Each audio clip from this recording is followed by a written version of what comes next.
Bonsoir à tous. Je vous fais juste défiler une petite vidéo pour vous montrer les locaux où nous travaillons. Voilà. Et après, toute l'équipe viendra discuter avec vous.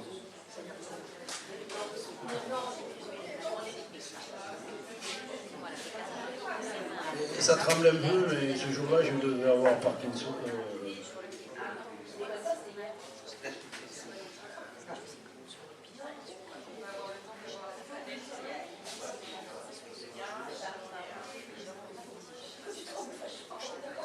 Là, ça va plus. C'est moi qui ai la parole.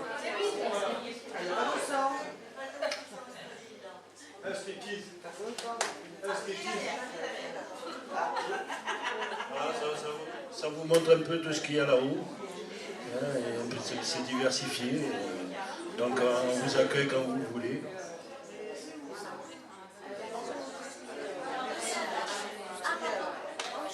L'adresse, c'est zone industrielle Canton à Calvi.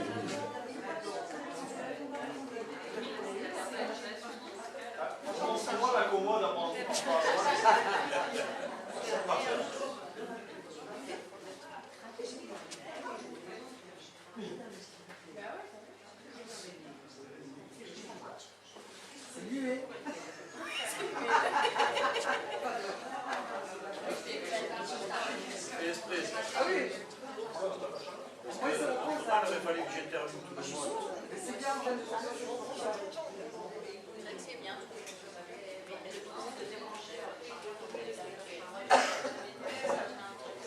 C'est fini, ça dure moins de 2 minutes.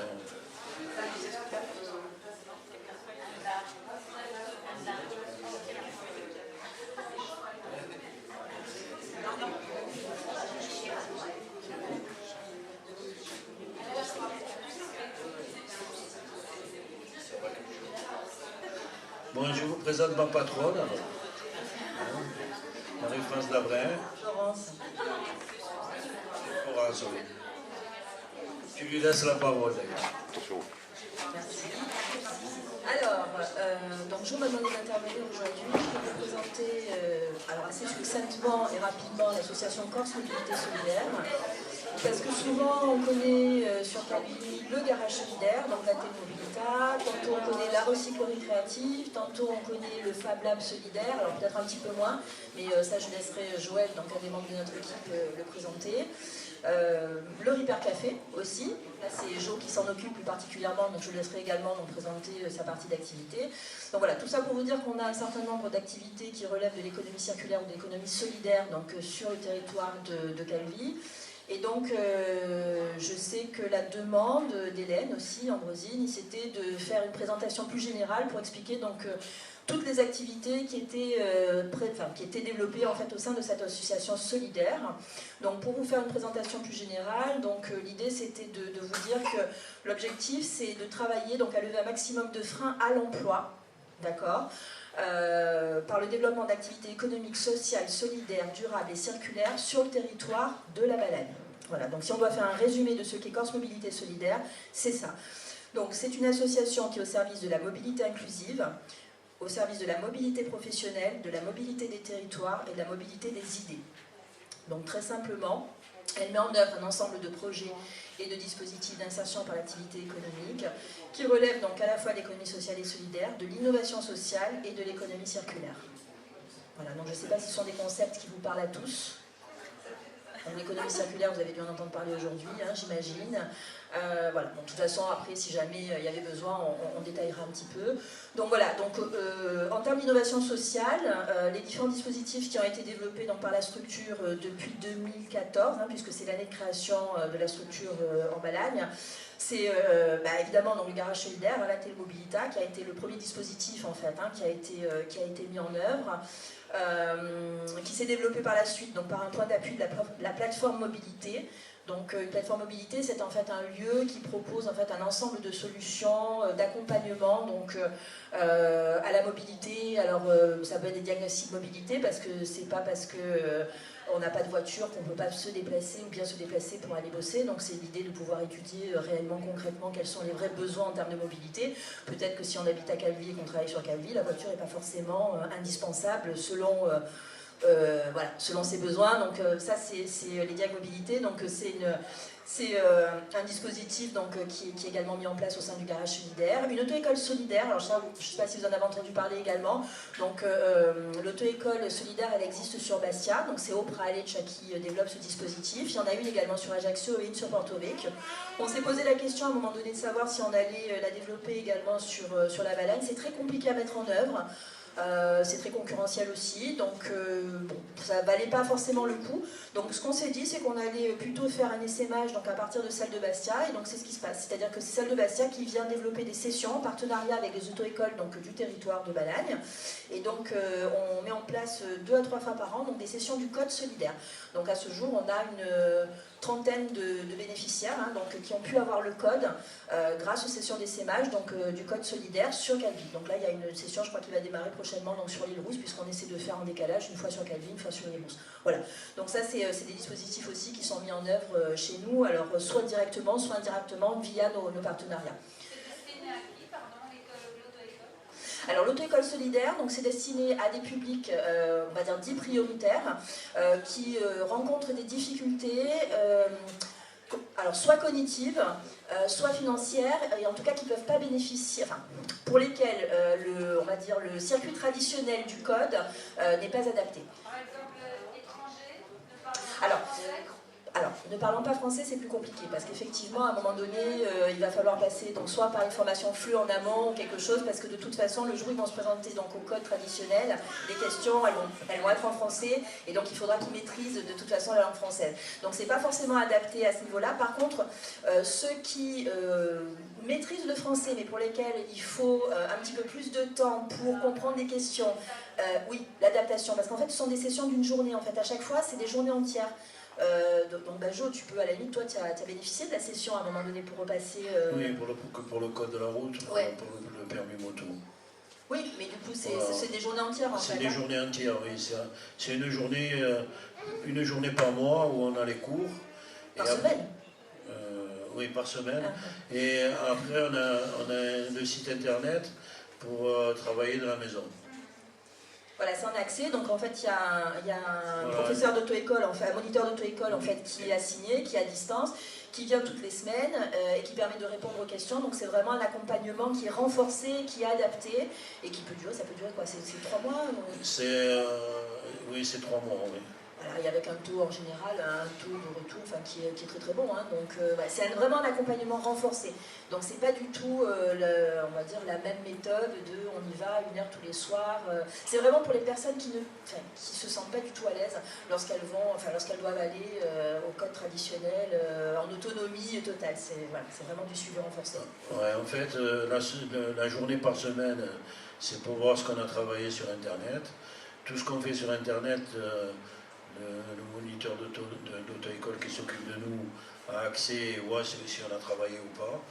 Et donc on a tous les tests à notre disposition pour faire le maximum de tests et arriver bien préparé le jour de l'examen. Voilà, et reprendre donc chaque semaine ce qui n'a pas été bien compris, pouvoir le reprendre donc vraiment avec quelqu'un, voir ce qui ne va pas, enfin voilà, c'est très très différent. Hein. Donc voilà, ça c'était pour la partie garage solidaire. Bon alors après je ne vais pas vous développer toutes les prestations qui sont proposées, hein, mais bon évidemment il y a le prix contrôle technique, enfin voilà, il y a plein de choses en fait. Hein. L'idée du garage solidaire aussi c'est un accompagnement vers l'autonomie, c'est-à-dire que c'est pas garage solidaire, donc on va pas... Enfin, comment je peux dire, on ne vient pas faire bénéficier d'une mécanique traditionnelle, quoi. C'est pas du tout un garage classique, hein. C'est un garage en fait où c'est la prestation classique de mécanique, c'est-à-dire vous avez accès à une technicité qui est la même que dans un garage traditionnel, bien évidemment.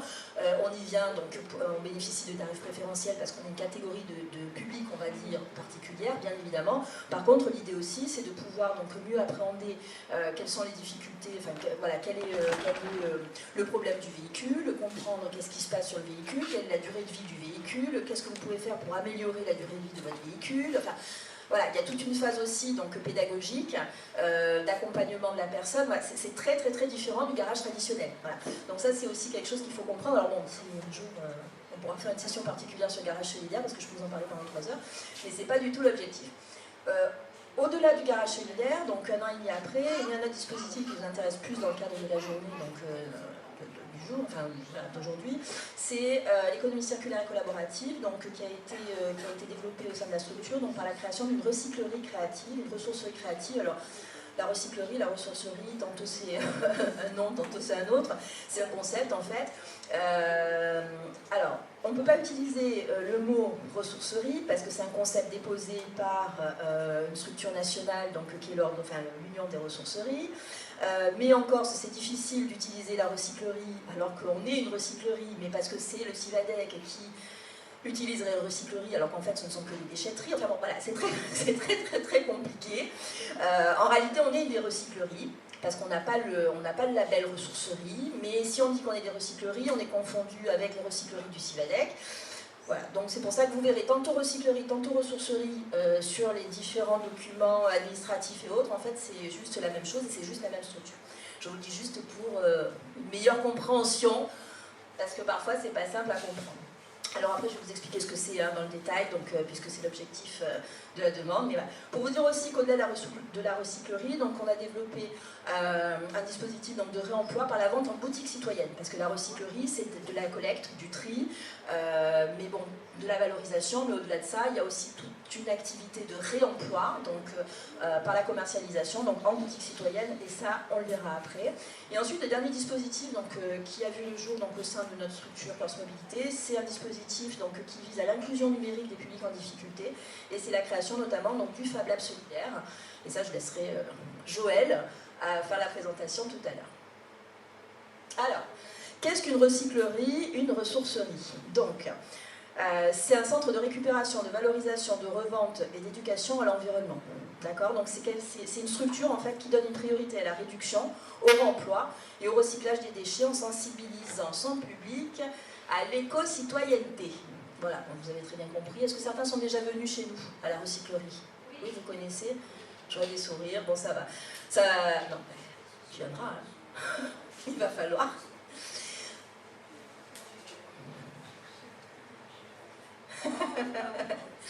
Alors, bon, c'est né d'un besoin particulier, hein, c'est-à-dire que, bon, très simplement, vous connaissez le problème de la Corse, il n'y a pas qu'en Balagne, donc c'est la crise des déchets, donc c'est paradoxal aussi, c'est-à-dire que d'un côté, il y a beaucoup de choses qui sont données, qui sont jetées, a contrario, il y a des choses qui sont jetées, enfin, qui sont en très bon état, a contrario des personnes qui ont besoin de récupérer des choses. Donc à un moment donné, on s'est dit, bah, tiens, est-ce qu'on va pas créer en fait un lieu qui sera une interface justement entre la possibilité donc, de donner et la possibilité donc, de récupérer, en fait, tout simplement.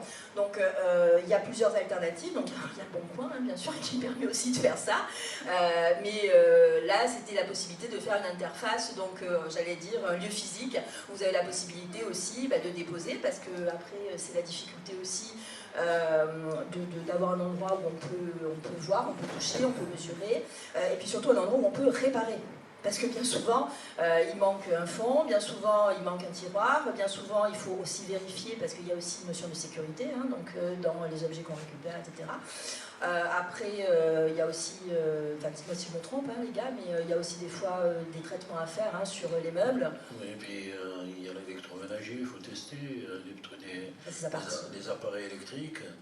Et donc, on ne peut pas revendre quelque chose dont on n'est pas sûr du fonctionnement.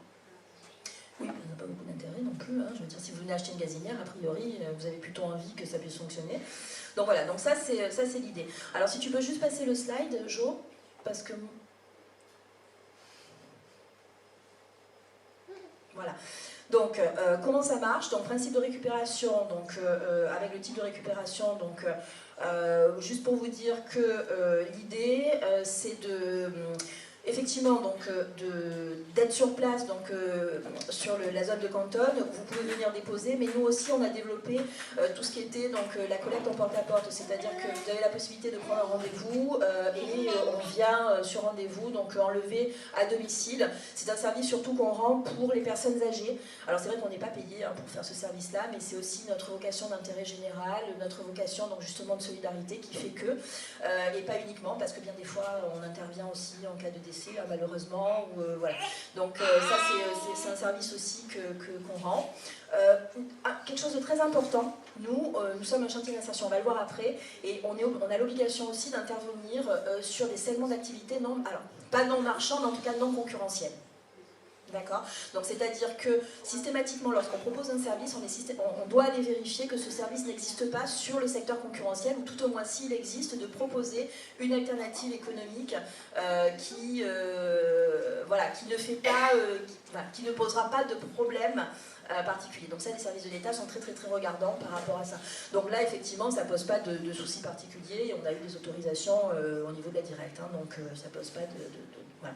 Donc ça, je préfère le dire aussi parce que c'est très important, c'est-à-dire qu'on est très très très regardé par rapport aux activités qu'on propose, aux activités qu'on développe, aux services qu'on développe également, voilà.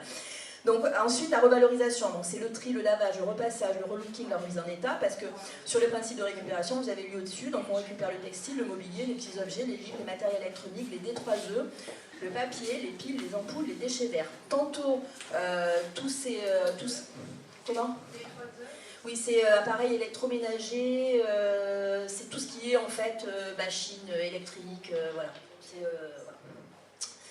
machine électrique, gros, encombrant nos frigos, voilà.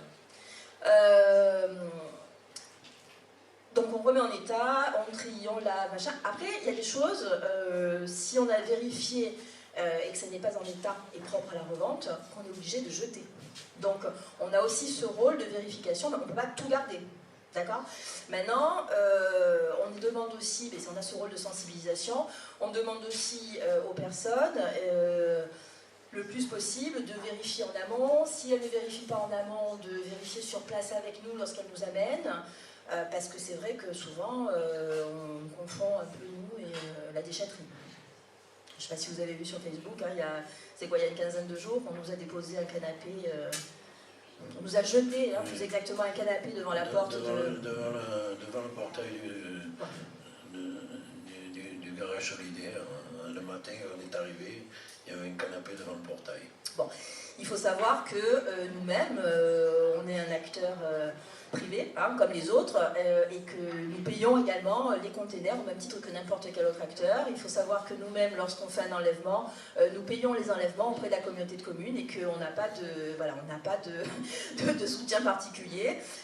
Donc, c'est pas forcément très sympa de fonctionner comme ça avec nous. Bon, après, c'est un rôle de sensibilisation aussi qu'il faut qu'on fasse, mais bon, c'est vrai que des fois, c'est pas très très simple et de comprendre en fait réellement quelle est la différence entre nous et la déchetterie.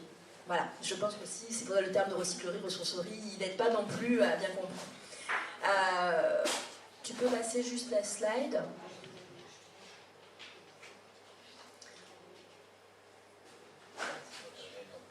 Ouais, non, mais parce qu'il faut que en fait, il y a tout le...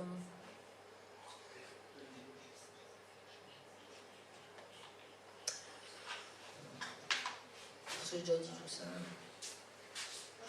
Voilà. Donc on est... T'en as pas oublié là non ? On passe encore. Moi, je voudrais juste pour remonter ce que je voudrais expliquer combien on a de salariés et tout.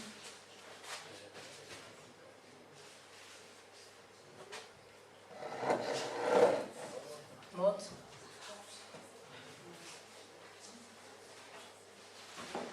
Remonte. Voilà.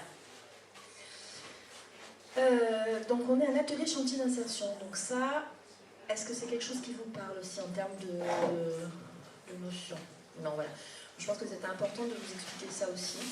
Donc on est une structure d'insertion par l'activité économique donc, qui a pour objectif de lever les freins à l'emploi de personnes en difficulté d'insertion. Là je vous ai parlé des activités économiques en fait qu'on développait, donc un garage solidaire, une recyclerie créative, un Fab Lab, un Repair Café. Ce que je ne vous ai pas dit c'est que pour emballer tout ça, on était une structure d'accompagnement à l'emploi. D'accord ?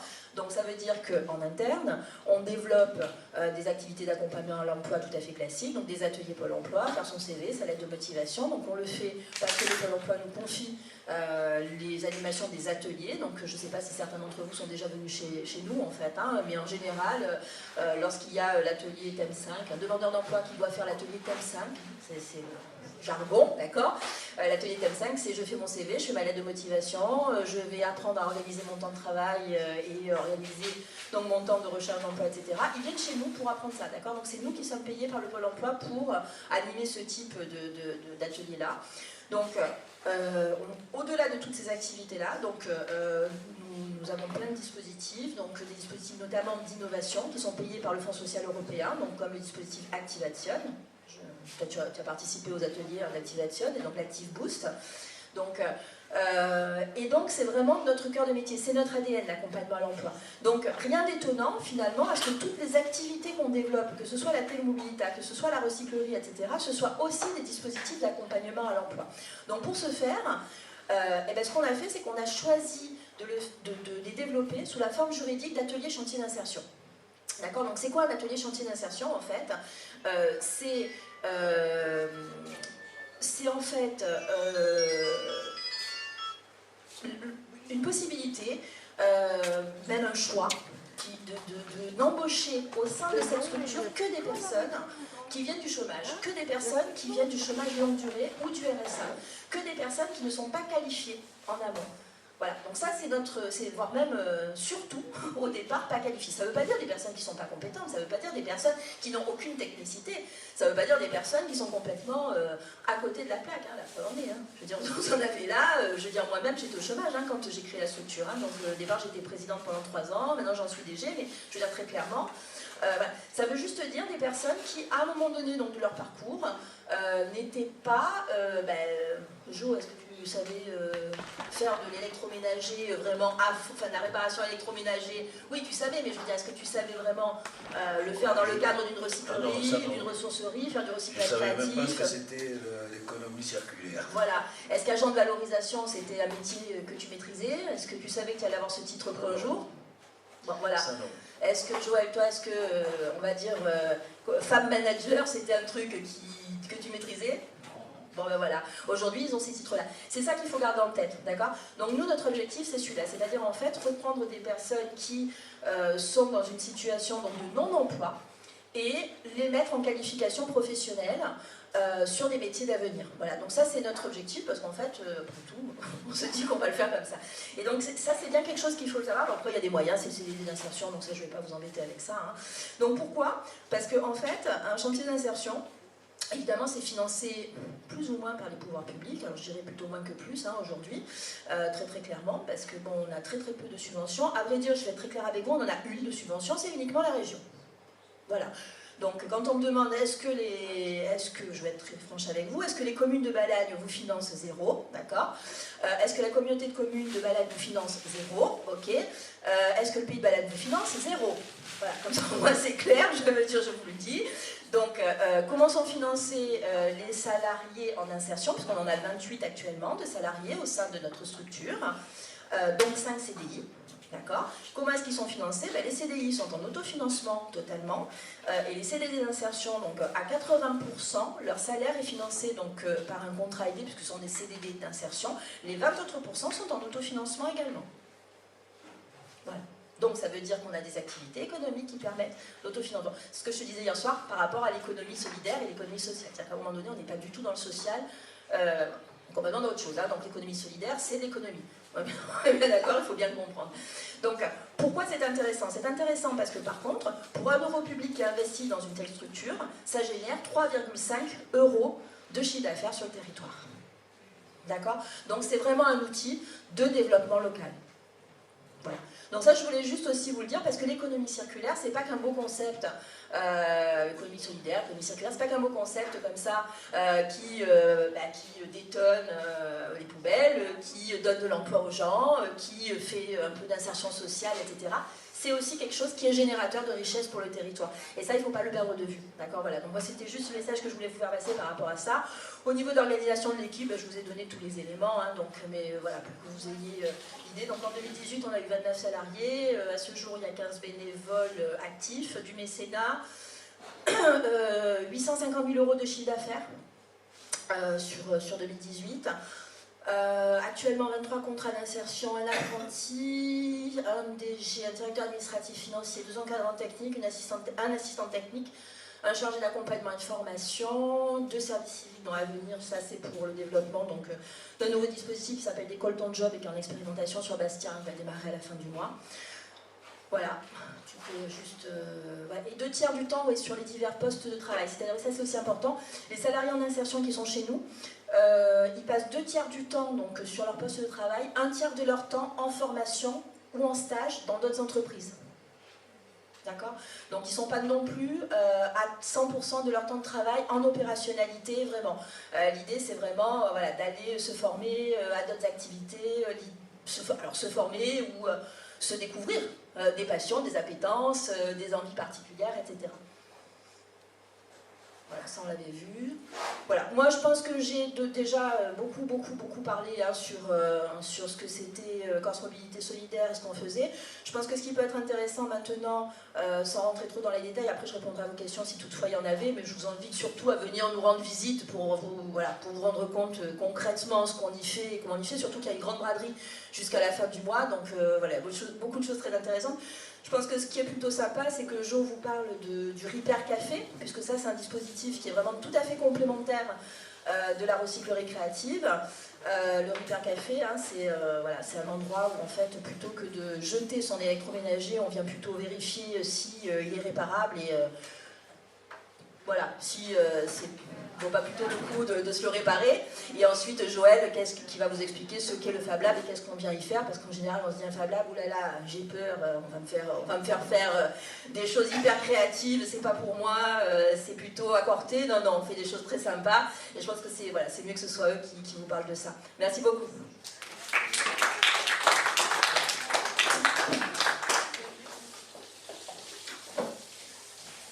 Bon, le Repair Café, c'est un principe où les gens ils viennent avec leurs petits électroménagers, un ordinateur, tout ce qui est possible d'être réparé par la personne qui l'amène. C'est-à-dire, moi, mon but, c'est de les aider à réparer leur appareil, donc après qu'ils sachent le faire. Donc bien sûr, on met à disposition de l'outillage, mon savoir-faire, des renseignements qu'on peut trouver sur Internet, parce que bon, les cerveaux, c'est pas une encyclopédie, on ne se rappelle pas de tout. Donc selon la marque et tout, on va chercher la doc technique sur Internet. Et donc à partir de là, la première chose qu'on fait, c'est analyse pour voir si c'est réparable. Parce que malheureusement, dans notre société à l'heure actuelle, il y a des choses qu'on ne peut pas ouvrir. Si on les ouvre, ils sont cassés. Donc ce genre d'appareil, on ne peut pas le réparer, malheureusement. C'est la société de consommation qui veut ça. Et là-dessus, malgré tous nos bons efforts, on ne peut rien faire. Voilà. Après, il y a des appareils qu'on ne peut pas réparer parce que le coût de la réparation est plus élevé que de changer l'appareil. Au niveau informatique, vu le besoin des gens, des ordinateurs qui ont même 7-8 ans, ils sont toujours opérationnels. La publicité de vous dire non, il faut changer cet ordinateur parce que celui de maintenant est plus puissant, c'est vraiment de la connerie en fait. Moi, mon ordinateur, et je m'en sers plus que vous, mon ordinateur à la maison a 9 ans. Hein. Et si j'écoute certaines personnes, il est obsolète. Et pourtant, il me sert à faire tout ce que j'ai besoin. Et une personne lambda se sert de 1% de ce que je peux faire moi sur un ordinateur. Donc à partir de là, pour vous dire, il est loin d'être obsolète un ordinateur. La plupart des gens, qu'est-ce qu'ils font d'un ordinateur? Ils vont sur Internet. Avec un ordinateur avec XP, ils font la même chose que moi, me le dire. C'est exactement pareil. Après, il y a des gens qui ont besoin d'ordinateur parce que ce qu'ils font, ils ont besoin de puissance et qu'il y a beaucoup de logiciels qu'eux se servent qui, malheureusement, ne sont plus compatibles avec les anciens systèmes. Voilà. Mais les ordinateurs, beaucoup d'ordinateurs qui rentrent sont totalement opérationnels. Et donc, ils sont vendus à très bas prix. Pour des gens qui n'ont pas beaucoup de moyens, ils peuvent avoir Internet pour faire leur CV, pour aller sur les sites de Pôle emploi, et ainsi de suite. Donc après, on peut réparer du sèche-linge, du sèche-cheveux, à la machine à café, on ne fait pas par contre le gros électroménager. Parce que le but du Repair Café, c'est que ce soit vous qui réparez. Nous, on n'a pas un but de dépannage. Il y a des gens à Calvi qui font du dépannage, et on n'est pas là pour leur prendre leur boulot. Donc par contre, on a le droit de vous apprendre à réparer vos appareils. Voilà. C'est pour ça, des fois les gens me disent, ouais, mais je vous amène une machine, elle n'a presque rien, vous pouvez la dépanner. Non, on ne la prend pas. Parce que déjà, au prix qu'on va la revendre, selon les pièces qu'il faut changer, c'est plus la peine qu'on la vende. Hein? Et puis, on n'est pas là pour faire du dépannage. On est là pour tester les appareils qui marchent, qu'on nous amène, même s'ils ont servi, qu'ils ne sont pas tout neufs, ça peut dépanner des gens. Hein? Les frigos, on ne peut pas les faire, parce qu'on n'a pas le droit de toucher au gaz, déjà, parce qu'il faut une agrégation spéciale pour les gaz maintenant. Même moi qui fais de la climatisation pendant 15 ans, j'ai plus le droit d'en faire. Parce qu'il faudrait que j'aille passer l'agrégation pour pouvoir me servir du gaz. Voilà, donc après, c'est... Voilà, donc il y a plein de petits objets. Voilà, là, le cube, là, c'était juste un pouf de la Villa Schweppes, hein, qui est tout blanc. Il a été décoré par un artiste. Après, moi, je l'ai transformé pour en faire une lampe. Voilà. Donc, on m'a posé la question. Pour le moment, ils ne sont pas à vendre. Voilà. Puis ça viendra si on nous en livre d'autres. Ceux-là, ils sont prévus pour le magasin. Voilà. Donc après, on a des ateliers qui va vous parler Joël, et qui sont en rapport avec ce qu'il y a là. Et voilà, le Repair Café, alors c'est tous les lundis, pour les gens que ça intéresse. Oui, toute la journée. Donc si vous venez avec vos appareils, il n'y a pas besoin de rendez-vous en fait, sauf que je ne serai pas là entre le 16 décembre et le 14 janvier. Voilà, parce que je serai en Corrigie.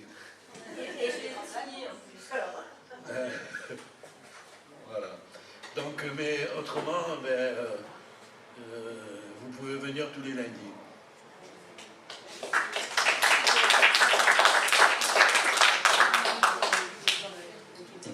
Bonjour. Donc moi, je vais vous présenter le Fab Lab. Le Fab Lab, c'est un concept national. Donc il y en a partout en France, et il y en a 4 en Corse. Il y a Bastia, Ajaccio et Corté. Corté avec l'université. Donc j'ai été les voir, sauf Ajaccio pour l'instant, mais j'ai rencontré le responsable lors d'un grand Fab Lab qu'on a fait à Corté avec tout le monde. Et on avait fait des ateliers enfants et on avait montré nos machines. Donc le principe, au Fab Lab, on a des machines à commande numérique qui sont par exemple une imprimante 3D. On a des découpeuses pour les faire des stickers par exemple. On peut floquer des t-shirts, des casquettes, des crayons, on a des choses comme des crayons 3D pour faire des objets en 3D avec le principe de l'imprimante 3D, mais manuellement. Donc les enfants, ils se régalent avec ça. Donc on a des projets de machines très intéressants, puisque On a l'exemple de Corté qui a les moyens avec l'université. Eux, ils peuvent découper des matériaux, le bois, graver du métal, etc. Et ce qui fait qu'on est ouvert à beaucoup de choses. En parallèle, on va créer une matériothèque, c'est-à-dire avoir différents matériaux locaux, le bois, le fer, bien sûr, mais aussi le liège, des choses plus locales. Et on va organiser des ateliers ouverts à tout public, en fait. Donc les associations, le jeune public, les professionnels, les particuliers, bien sûr. Et voilà.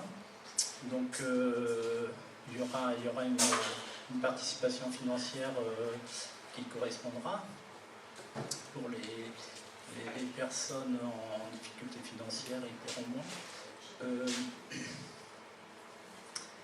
Sinon, donc, le but c'est l'inclusion numérique, c'est-à-dire qu'on va essayer d'aider les gens au maximum pour l'informatique. Il y a des gens qui ne maîtrisent pas, etc. Et c'est normal. Et donc on va essayer d'être assez concret pour répondre à une demande de formation adaptée en fait. Donc on va faire des formations donc par rapport à la recherche d'emploi de base déjà, par rapport à tout ce qui touche Internet. Donc moi-même je suis ingénieur en informatique et j'ai été amené à faire des formations CCAS de Calvi pendant 2 ans et demi. Et c'est vrai que transmettre des choses et répondre à une demande concrète, c'est toujours intéressant et valorisant dans les deux sens. Donc moi je suis très très motivé, surtout qu'il y a l'aspect créatif, c'est-à-dire qu'on est ouvert aux idées, c'est-à-dire que les personnes qui veulent créer quelque part, qui ont une idée d'atelier, quelque part, ça va aussi nous booster, parce qu'en fait on a plein de possibilités, on a du matériel, des logiciels, et c'est vrai que on va créer une dynamique, c'est-à-dire ça va être un lieu de vie, un lieu de rencontre. On fait un petit peu Fab Lab Café, c'est-à-dire qu'on se rencontre, on a des idées, on fabrique, on crée. Donc on a la recyclerie à côté, on peut avoir du matériel, on peut découper des choses, on peut réparer, on peut créer des pièces avec une imprimante 3D, on peut faire des choses extraordinaires. Et on peut faire de la communication, on peut apprendre à créer un logo, à le mettre en forme sur différents formats. Et enfin bref, c'est un petit peu infini, et donc c'est ça qui fait le charme de la chose en fait. Et là on s'agrandit. Si vous êtes passé devant la zone industrielle, même sur la ligne droite de la route de Calenzane, on voit la structure en bois. Une structure en bois qui s'est créée, qui va doubler la surface du local. Et là, ça sera un lieu de vie intéressant. Voilà. Comment ? Oui, merci à Pierre-Michel pour nous avoir aidé à monter la structure d'ailleurs. Un samedi. Oh là là, le pauvre. D'ailleurs, on t'attend pour la fois.